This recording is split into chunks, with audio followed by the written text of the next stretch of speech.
नमस्कार आपण मानक स्वागत जनाई आरंभ करुछु आजिर राउरकेला संवाद। प्रथमे मुख्य संवाद।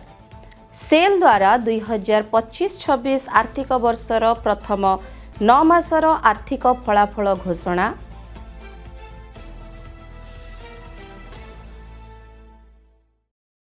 आरएसपी अंतर्गत इस्पात सहरांचल रे विशाल सड़क सुरक्षा अभियान आयोजित।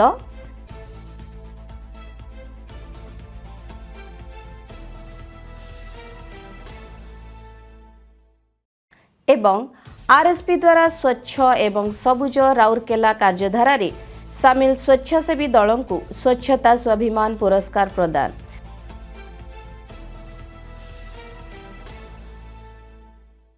एथर संपूर्ण संवाद।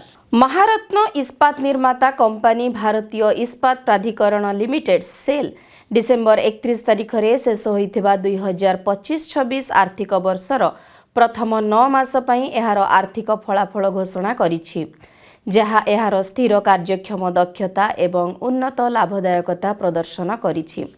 एही समय मध्यरे सेल अशोधित इस्पात उत्पादन 2% वृद्धि पाइछि, जहा 2024-25 प्रथम 9 मासरे 14.8 न्यूट टन रु वृद्धि पाई 2025-26 मसीहार समान अवधि रे 14.35 न्यूट टन रे पहुंची। यह सेल अंतर्गत इस्पात कारखाना गुड़िकर स्थिर एवं दक्ष कार्यमानर प्रदर्शन करुछि। एथिसह कंपनी विक्रय परिमाण रे मध्य एक तीव्र अभिवृद्धि रेकर्ड करिछि, जहा 12.56 न्यूट टन रु 14.61 न्यूट टन को 16.3% वृद्धि पाइछि। एही अभिवृद्धि खुचुरा एवं संस्थागत ग्राहकंक निकटरे वर्धित पहुंच, उन्नत प्रेरण, व्यापक बजार पहुंच एवं प्रभावशाली इन्वेंटरी लिक्विडेशन द्वारा चालित होइछि। एहा द्वारा सेल राजस्व प्राय 9 रु 10% वृद्धि पाइथिबा रेकर्ड करा जाइछि। कंपनी राजस्व 2024-25 प्रथम 9 मासरे 73,162 कोटी टंका रहिथिबा बेले 2025-26 समान अवधि रे विक्रय परिमाण रे वृद्धिर समताल रे वृद्धि घटी 79,997 कोटी टंका रे पहुंची। एही अवधि मध्य रे उन्नत कार्यक्षम दक्षता, मूल्य निपुणता माप एवं इन्वेंटरी ह्रास लाभ रे यथेष्ट उन्नति आनिछि। कंपनीर कर परवर्ती लाभ पीएटी प्राय 60% वृद्धि पाइछि, जहा 2024-25 एप्रिल डिसेम्बर अवधि रे 970 कोटी टंकारु वृद्धि पाई 2025-26 समान अवधि रे 1,554 कोटी टंका होइछि।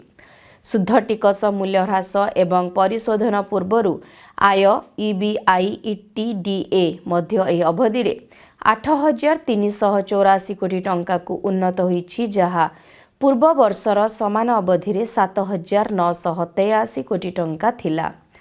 बैलेंस शीट को सुदृढ़ करने उपरे ध्यान केंद्रित करी आर्थिक वर्ष 2026 प्रथम 9 मासर अवधि मध्य रे कंपनी प्राय 5,000 कोटी टंका ऋण ह्रास करिछि। एही अवसर रे सेल्स अध्यक्ष श्री अमरेंद्र प्रकाश कहिसंती जे अधिक उत्पादन परिमाण, निपुण ऑपरेशन एवं श्रेष्ठ आर्थिक प्रबंधन आधार रे आमे लाभ रे उन्नति आनिछु। 2025-26 आर्थिक वर्षर 9 मास पई आमर कर परवर्ती लाभ वार्षिक 60% वृद्धि पाइछि। एही दृढ़ विक्रय धारा रे दृढ़ घरोई चाहिदा एवं उन्नत बजार प्रवेश योगदान देइथिला। इनपुट खर्च रे अस्थिरता एवं प्रतियोगितामूलक मूल्य निर्धारण सत्वे आमे अधिक उत्पादन परिमाण, श्रेष्ठ उत्पाद मिश्रण एवं निरंतर मूल्य श्रृंखला द्वारा समर्थित लाभार्जन को धारा को बजाय रखिछु। जातीय सड़क सुरक्षा मास 2026 अंश स्वरूप सेल राउरकेला इस्पात कारखानार टाउन इंजीनियरिंग, उद्यान कृषि, सहर सेवा, क्रीड़ा, CSR, चिकित्सा एवं सुरक्षा इंजीनियरिंग विभाग द्वारा मिलित भावे जनवरी 29 तारिख रे इस्पात सहरांचल एक विशाल सचेतनता अभियान आयोजन करा जाइछि। सेक्टर 21 स्थित ट्राफिक छकरे अनुष्ठित यह अभियान रे विभिन्न विभागरु 200 रु ऊर्ध्व अधिकारी, कर्मचारी, ठिका श्रमिक, सुरक्षाकर्मी एवं नर्सिंग कर्मचारी सक्रिय भाव में अंशग्रहण करथिले। बहु संख्यक लोकंक यातायात को दृष्टि रखी अभियान को सर्वाधिक प्रभावशाली करने निमंते यह अपराह्न 1 ରୁ 2टा मध्य अनुष्ठित होइथिला। सहर इंजीनियरिंग एवं उद्यान कृषि विभागर सीजीएम श्री बी के जोजो और सुरक्षा एवं अग्निशम विभागर सीजीएम श्री हीरालाल महापात्र एही अभियानर नेतृत्व नेइथिले। एही अभियान रे सुरक्षा विभागर जीएम श्रीजुक्त अवकाश बेहेरा, सहर इंजीनियरिंग सिविल विभागर जीएम श्री श्रीनाथ नायक, सहर इंजीनियरिंग विद्युत विभागर GM Shri M A Siddiqui, CSR विभागर GM incharge Sushri Munmun Mitra, town engineering विभागर जीएम श्री हरप्रसाद पट्टनायक, उद्यान कृषि विभागर जीएम तथा JDP incharge doctor Abhijit Biswas एवं सीएसआर विभागर जीएम श्री विभा बसु मल्लिक सह संपृक्त विभागर बहु वरिष्ठ अधिकारी माने एही अभियान रे अंशग्रहण करथिले। एही अभियान रे अंशग्रहणकारी माने हातरे प्रमुख सड़क सुरक्षा वार्ता प्रदर्शित प्लाकार्ड धड़ी उत्साहर सह एक मानव श्रृंखल गठन करथिले, जेउथिरे ट्रैफिक नियम पालन करिबा, सुरक्षित सड़क आचरण अभ्यास करिबा, गाड़ी चलाइबा समय मोबाइल फोन व्यवहार एड़ाइबा, असुरक्षित ओभरटेकिंग रु निवृत्त रहिबा, ट्रैफिक सिग्नल पालन करिबा, विपदपूर्ण गाड़ी चालना अभ्यास रु दूरे रहिबा एवं गति सीमा बजाय रखिया भली अत्यावश्यक दिगगुड़ी को आलोकपात करा जायथिला। एही पदक्षेप माध्यम रे स्थानीय बासिंदा एवं यात्री मानक मध्यरे दायित्वपूर्ण सड़क अभ्यास को सुदृढ़ करने सह एक सुरक्षित एवं श्रृंखलित सड़क संस्कृति को प्रोत्साहित करने अभियानर मुख्य लक्ष्य थिला।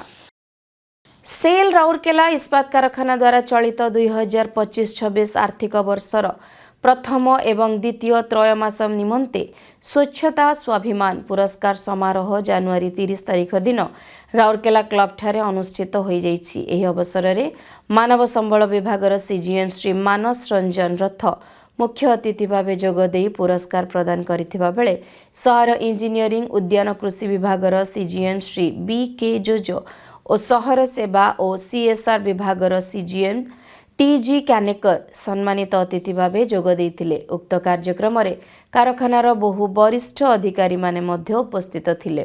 श्री रथ निजर वक्तव्य रे स्वच्छता स्वाभिमान योजनार विजेता मानंकु अभिनंदन जणाइबा सह सहरर स्वच्छता सह जड़ित प्रत्येक दलर कठिन परिश्रम को प्रशंसा करथिले।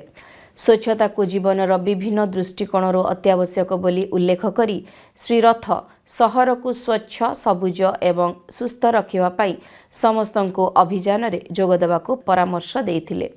2025-26 आर्थिक वर्षर प्रथम त्रयमास 2025 मसिया एप्रिल रु जून मास पई चैंपियन पुरस्कार ग्रुप कैप्टेन श्री निरंजन धलंक नेतृत्व रे बैकुंठ घाट दल को प्रदान करा जायथिला। एही दल 30,000 टंकार पुरस्कार राशि और ट्रॉफी लाभ करथिले। सेही बळी निरंजन पटेल का नेतृत्व रे अटल ग्रुप प्रथम रनर्स पुरस्कार विजेता भावे 25,000 टंकार पुरस्कार राशि सह ट्रॉफी लाभ करथिबा बेले सेक्टर 1 श्री जे राउतरायଙ୍କ फिटनेस पार्क ग्रुप्स द्वितीय रनर्स अप पुरस्कार विजेता भावे 20,000 टंकार पुरस्कार राशि सह एक ट्रॉफी अर्जन करथिले।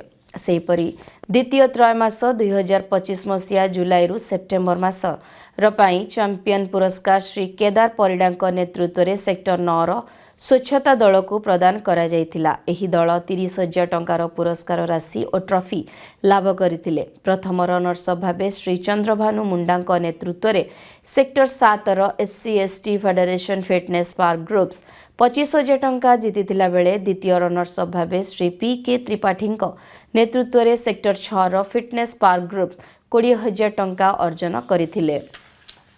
बैकुंठ घाटर श्री विवेक सुबुद्धि व्यक्तिगत वर्ग रे 5,000 टंका नगद पुरस्कार एक प्रमाणपत्र एवं एक ट्रॉफी लाभ करथिले। जीतिथिबा दलर ग्रुप कैप्टेन एवं दल रे जोग देथिबा नूतन सदस्य माने निजर अभिज्ञता सहभाग करिवा सह आरएसपी रो निरवच्छिन्न उत्साह और सहयोग पई सेमानक कृतज्ञता ज्ञापन करथिले। एही अवसर रे एक क्षुद्र नाटक प्रदर्शन होइथिला। प्रारंभरे जनस्वास्थ्य विभागर डेप्यूटी सीएमओ डॉक्टर दीपा लाभांगरे समावेश को स्वागत करथिबा बेले असिस्टेंट मैनेजर श्री रसानंद प्रधान 2023 रु आरंभ एही स्वच्छता अभियान यात्रा उपरे विस्तृत विवरणी प्रदान करथिले। एही कार्यक्रम को एसएसएम विभागर जूनियर इंजीनियर श्री अनिल मल्लिक संयोजना करथिले। उल्लेखयोग्य जे राउरकेला इस्पात सहरांचल बासिंदा को सेक्टर अंचल मार्केट बस्ती अंचल और खोला जगह गुड़िकरे कौनसी अंचल को आपणाई सफेई अभियान रे अंशग्रहण करी स्वच्छता स्थापन पाई प्रोत्साहित करने आरएसपी रो स्वच्छता स्वाभिमान पुरस्कार योजनार लक्ष्य रही। एही योजना अंतर्गत संप्रति 31 दलर समुदाय 1500 जन सदस्य एही अभियान रे सामिल अछंती। एथि सहित आज ओडिया संवाद एठी समाप्त करूछु। नमस्कार।